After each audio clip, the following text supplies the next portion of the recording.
nhân rồi chỗ phi sợ đã nó nói chỉ của tôi một đó thì của tên là tên là tụi tôi tìm bè nó chỉ bé tôi một thì là tìm bè nữa sợ đã nó đâu cũng một xong sẽ bé muốn nó trò sát ở tên nó tìm bè rồi mới trả đó tìm bè nó tìm bè lò đấy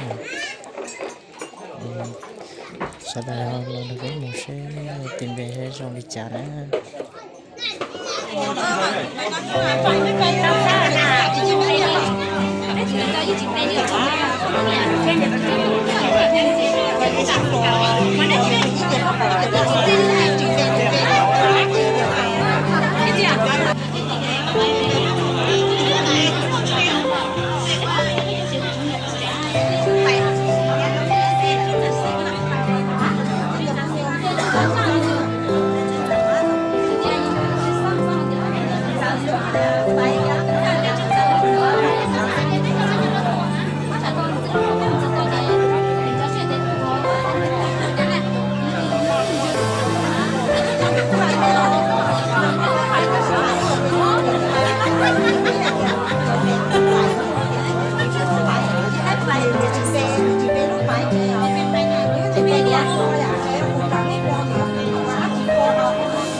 món đó mà hay nhở?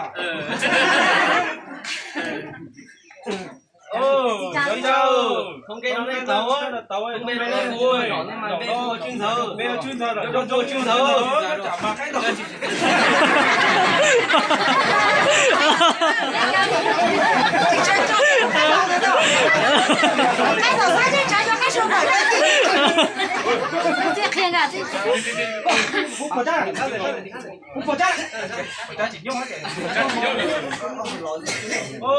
Giờ chú không kêu nó sẽ được tàu ấy, không kêu nó lên vui, nhưng mà nó không chuyên thờ.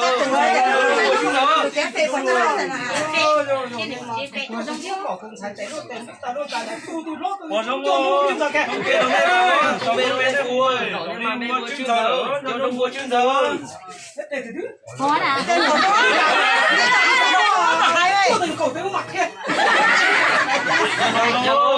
Không kêu nó lên tàu, nên mua chuyên thờ, cho nó vui chuyên thờ. Hãy subscribe cho kênh Ghiền Mì Gõ để không bỏ lỡ những video hấp dẫn. Giờ chào. Đi đâu? Không cái đó lên cho nó tàu. Không cái đó lên mua. Nó tàu nó khí đấy. Nó mua rồi. mà thay đổi rồi. Ô, chào. Không cái đó lên tàu. Không cái đó lên mua. Lên mua trứng giờ. Nó mua trứng giờ đấy.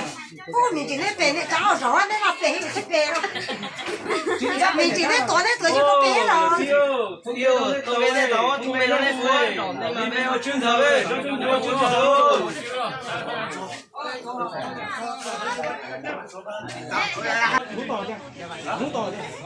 nên tao nó không ngu chứ nó trông cho tao ta lỗ chúng mình nó lên lỗ chúng mình nó lên lỗ nên mà nó không muốn giờ cái nuôi á có câu đấy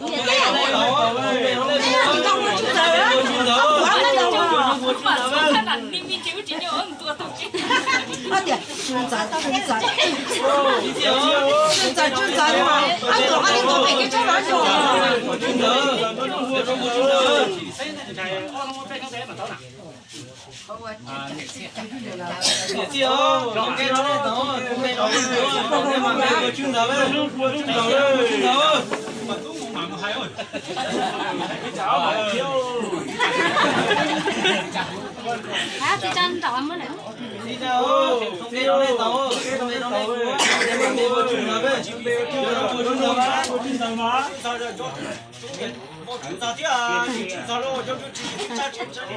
ai biết chú con biết cha đâu không biết đâu lên tàu không biết đâu lên phố để mà đi vào trường rồi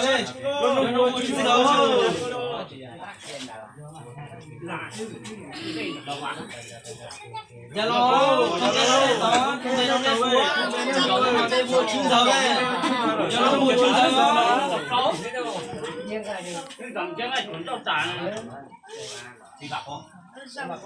đi bảo không biết nó lên tàu không biết nó lên phố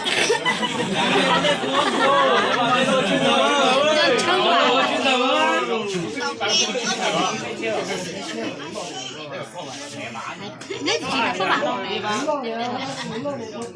chỉ là các bạn đi bảo không biết nó lên tàu không biết nó lên phố để mà đi vào trường rồi đâu à?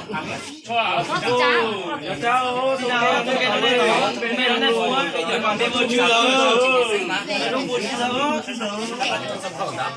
cha đi có cha đi à chuyện về đi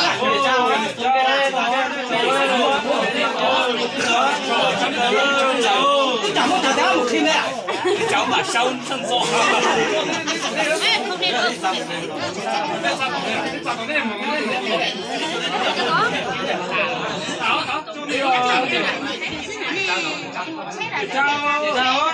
cha sao là cha chỉ sao mình ăn chỉ chỉ sao mình ăn chỉ lo tao câu về bên rồi đó con nhỉ tay không chị phản đây tay trong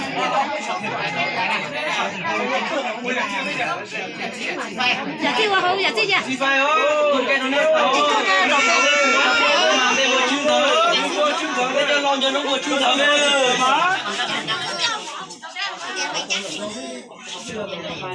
không cái đó lên đó không cái nó nét xuống để mà để vừa chưng thở đi cho nó vừa chưng thở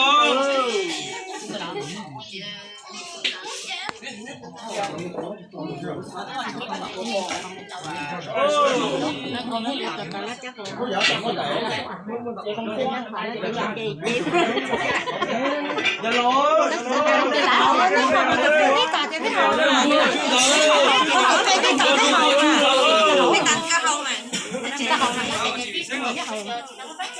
thôi đâu á cái đó lên đó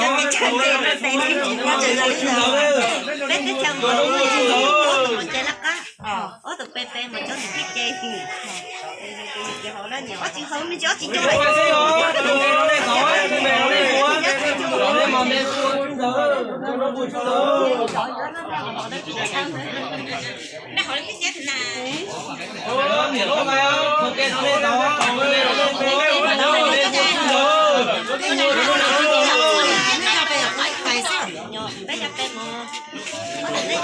nhật gì.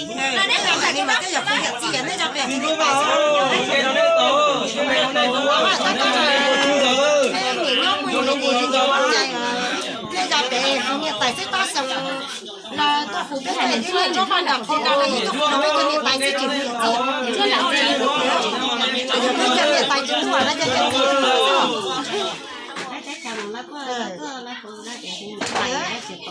Tết chả mà nè. Cái gì chứ chưa biết hay đâu đó. thống kê nó lên tổ thống kê nó lên tổ cho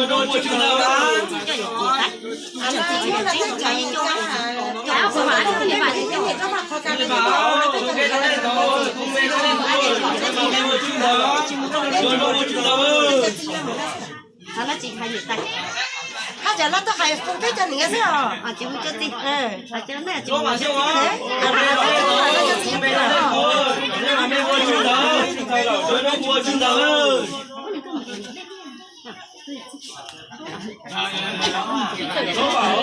ok nó lên tàu nó lên mua nhưng mà bây giờ chung giờ cho nó một chung giờ bây giờ tao á Trâu kéo. ok nó lên tàu ok nó lên mua nhưng mà bây giờ chung giờ bây giờ nó một chung giờ đây Nó nghĩa xong rồi. Xong cái bé các đồ ở thì trong mỹ hay. ok nó lên tàu cho nên mà bây giờ chung giờ cho nó một chung giờ Chơi trên này tay con này.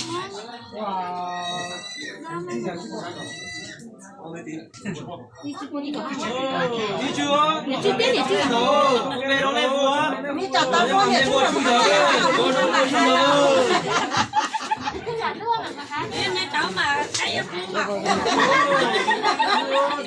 nó lên tàu không biết nó lên mua cho nên mà bây giờ chung giờ về cho nó một chung giờ mà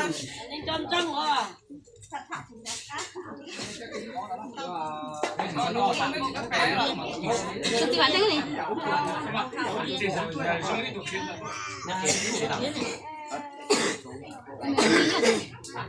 bây giờ chưa ok nó lên tàu ok nó lên mua ô giờ nên cho nó hùa chuyên giờ đó cho nó hùa Lỗ cho nó tua nè. bây giờ ok nó lên tàu ok nó lên mua cho nên mà bây giờ chung giờ cho nó hùa chuyên giờ đó To khóc quá. giờ ok nó lên tàu ok nó lên mua cho nên mà bây giờ chung giờ cho nó mua chung giờ Nó là nhớ không? cho nó mua chung giờ không cái nó lên đó không cái nó lên phố nó lên mà bây giờ chung giờ cho nó mua chung giờ với Ơ chị cô thích bài quá. giờ nó không cái nó lên đó nó lên mà bây giờ mua chung giờ với cho nó mua chung giờ Anh chỉ muốn mẹ phải không? Anh tiền mẹ chung rồi. ở đâu không cái nó lên cho nó không cái nó lên phố nó lên mà bây giờ mua chung giờ với cho nó mua chung giờ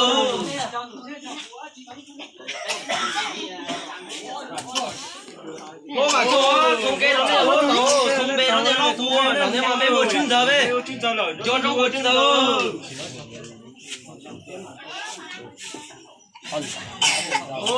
đi mà cho không bé nó lên hốt nó không cái nó lên mà bây giờ chung giờ với cho nó mua chung giờ Nó không nên cho nó làm rẻ. Cái chân này trong yêu thôi. bây giờ không cái đó lên tàu nó lên mà bây giờ chung giờ với cho nó mua chung giờ Cháu tuổi vào thêm mẹ cháu tuổi mà hái tắm rồi. đi cho không cái nó lên tàu không bé nó lên vua nó lên mà bây giờ chung giờ với cho nó mua chung giờ Cái gì đó thì là chính nó. Thì chính nó thì là không cả. Ăn chị đúng không? Tao cho tôi câu hỏi nó bên chị bên nó chắc cái gì.